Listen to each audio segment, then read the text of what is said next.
बहुत कुछ देता है। तो मैं मेरी बात करूं तो इस प्लेटफॉर्म ने मुझे मेरी उम्मीद से भी बहुत ज़्यादा दे दिया है। क्योंकि अगर मैं मेरी जर्नी की बात करूं तो इस बिजनेस में आने से पहले मैं घर के 4 दीवारियों के अंदर कैद थी। मेरे सपने को सेक्रीफाइस करके अपनी सेक्रीफाइस भरी जिंदगी को जी रही थी।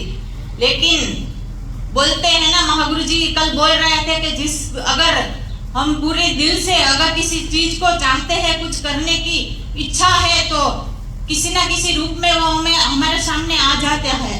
तो दोस्तों, मेरी भी कुछ ऐसी इच्छाएं थी।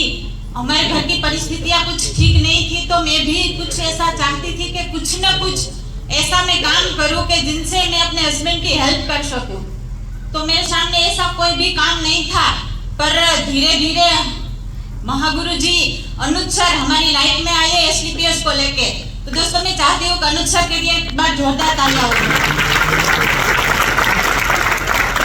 और प्लेटफॉर्म तो दोस्तों मिल गया, लेकिन प्लेटफॉर्म मिलने के बाद यहाँ पर बहुत सारे लोगों की ये प्रॉब्लम रहती है रूबी स्टार बनने के बाद, टॉपर बनने के बाद कि कोई ना कोई अपलाइन होनी चाहिए फील्ड में हमारे साथ वर्क करने के लिए, हमारी हेल्प करने के लिए। लेकिन जब हम लोगों ने शुरुआत की थी तब गुजरात में हमारे साथ कोई भी नहीं था। मेरी अपलाइन मेरे हस्बैंड थे और मेरे हस्बैंड की अपलाइन मैं थी। बस इसी तरह से शुरुआत की। बस एक उम्मीद थी, एक जुनून था, एक जिद थी।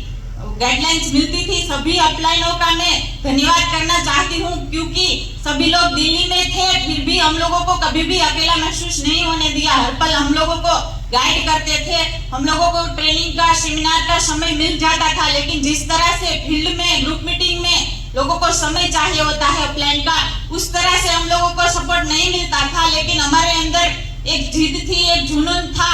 और महागुरु जी बोल रहे थे ना अभी, एक जहाज होता है दूसरा, जिसमें हम सवार होकर दूसरे पार जा सकते थे।